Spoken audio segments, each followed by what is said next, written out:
4월 10일 오늘 만나 성경 말씀은 창세기 23장 11에서 13절 말씀입니다. 그러실 필요가 없습니다. 제가 드리는 말씀을 들어보시기 바랍니다. 제가 그 밭을 드리겠습니다. 거기에 있는 굴도 드리겠습니다.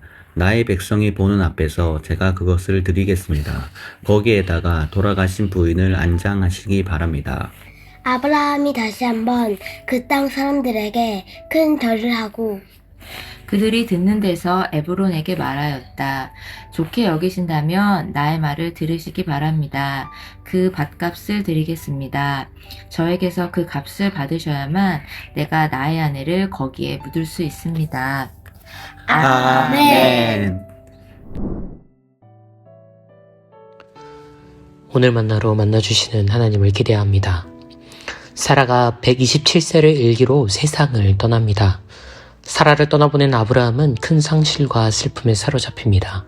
그러나 언제까지 애통해 할 수만은 없었습니다. 아브라함은 가문의 가장이자 대부족의 족장으로서 장례와 매장의 절차를 감당해야 했습니다.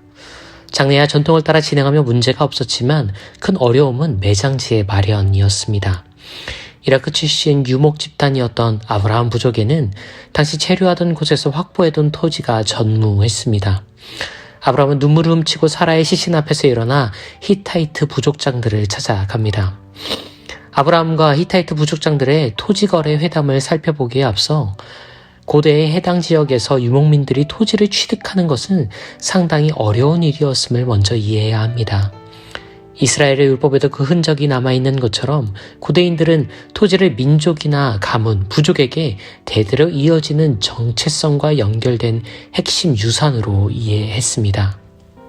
필요나 상황에 따라 거래와 양도가 자유로운 오늘날과 달리 고대인들에게 토지는 그런 식으로 주고받을 수 있는 유형 자산이 결코 아니었습니다. 특히 그 소유권 변동이 부족의 경계를 넘어선다면 이야기는 더욱 쉽지 않아집니다. 그래서 정체성을 공유할 수 없는 이들 사이에서 토지의 소유권이 변경될 수 있는 경우는 다음의 두 가지 중 하나였습니다. 전쟁 혹은 결혼이 그것이지요. 아브라함의 입장에선 두 가지 모두 고려 가능한 선택지가 아니었습니다. 당연히 아브라함은 히타이트 부족과의 전면전을 할 마음이 전혀 없습니다. 그렇다면 남은 변수는 결혼입니다. 실제로 아브라함에게는 혼기가 지난 미혼의 아들이 한 명 남아 있었습니다. 그러나 24장 엘리에셀을 통한 리브가와의 중매를 통해 우리가 확인할 수 있는 것처럼 아브라함은 이삭의 배우자를 부족 외부에서 찾을 의향이 없습니다. 그렇다면 아브라함에게 남은 선택지는 하나입니다. 토지를 정당한 가격을 주고 매입할 수밖에요. 아브라함은 히타이트 부족장들을 찾아갑니다.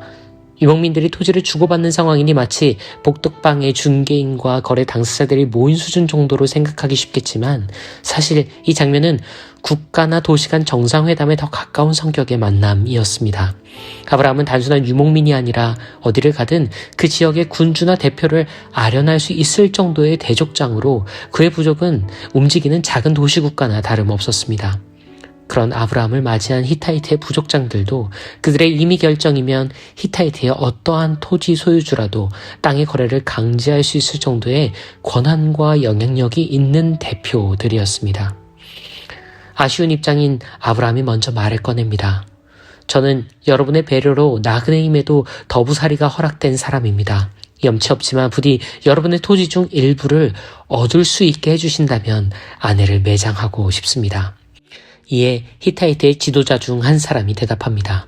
어르신은 저에게 보내신 하나님의 대사이십니다. 저희들의 토지 중 가장 좋은 곳을 선택하시어 부인을 모시면 됩니다.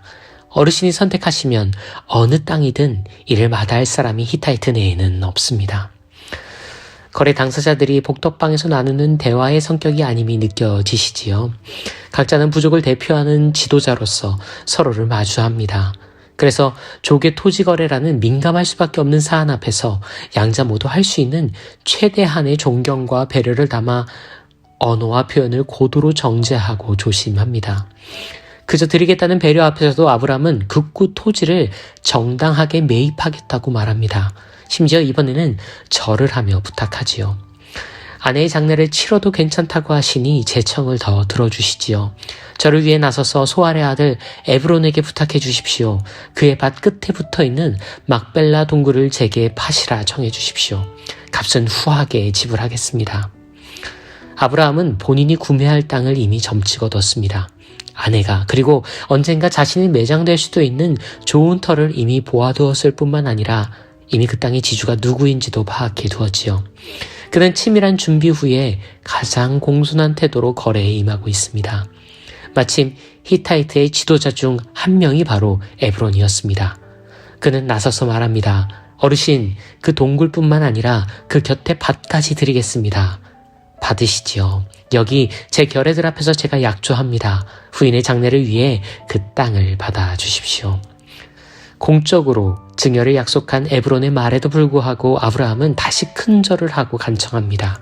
아닙니다. 그럴 수 없지요. 정당한 대가를 지불하겠습니다. 받아주십시오. 그래야만 제 아내를 묻을 수 있습니다. 이 완강한 아브라함의 거듭된 청에 에브론이 답합니다.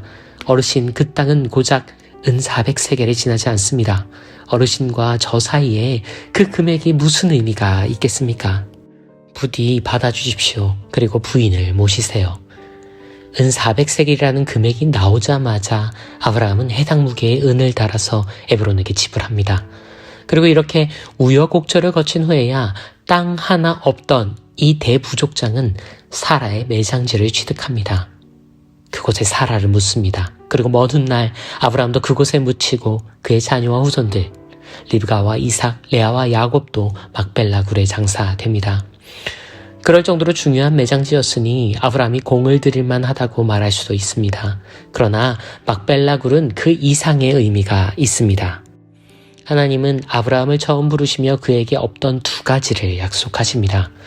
난임 가정에게 간절했던 자녀와 유목민에게 꿈도 못 꿀 토지를 주시겠다 말씀하십니다. 이스마엘과 이삭을 얻은 후 첫 번째 약속은 성취되었습니다. 그리고 막벨라 굴과 그 밭은 그 약속의 두 번째 성취였습니다. 그런데 아브라함은 이 땅을 거저 얻을 수 있는 기회에도 강박적일 정도로 정당한 절차와 정중한 언어를 고수하려 최선을 다합니다. 저는 바로 이 지점이 오늘날 그리스도인들과 한국교회가 간과하고 놓치는 바라고 생각합니다. 우리는 하나님 나라의 성취에만 너무 집중한 나머지 그 언유하기 이루어지는 구체적인 현실에서 정직과 배려, 언어와 형식을 간과할 때가 참 많습니다. 그러나 아브라함과 막벨라 굴 매입은 우리에게 선명하게 보여줍니다.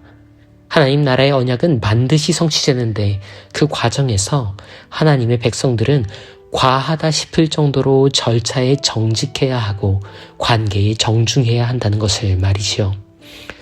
그분의 약속과 그분의 나라는 오고 있고 반드시 완성됩니다. 그렇다면 그 마중물로 사용되는 오늘 우리의 말과 태도, 관계와 일상은 어떠한가요? 우리의 한마디, 우리의 작은 태도, 우리의 사소한 선택에 하나님 나라의 위대한 유산이 담길 수 있음을 숙고하며 할 수 있는 최대한의 정성과 정직, 정중을 담아 살아내는 오늘 하루가 되시길 응원하고 축복합니다. 기도합니다. 주님, 당신의 나라는 거저 오지 않습니다. 정중한 한마디, 정직한 한순간을 기꺼이 살아내려는 수많은 이들의 대가지불을 통해 그 나라는 조금씩 영토를 확보할 수 있음을 배웁니다. 그러니 그 나라 위해 우리의 태도를, 우리의 추구를, 우리의 언어를 바꾸어 주십시오. 정직하고 정당하게, 정중하고 정성 들여 오늘도 살기로 결단합니다. 십자가라는 정당한 값을 지불하시어 우리와 온 세상을 얻으신 분, 그리스도 예수님, 그 이름으로 기도합니다. 아멘. 이제 두 가지 제목으로 기도합니다. 정직하고 정당하게, 정중하고 정성 들여 살아가는 그리스도인의 삶에 동기와 힘이 되어주시길 청합시다. 이어서 교회 내 크고 작은 모임과 공동체들이 그런 그리스도인들의 삶에 좋은 마당과 터전이 될 수 있도록 기도한 이후에 개인의 기도로 경건을 이어갑니다.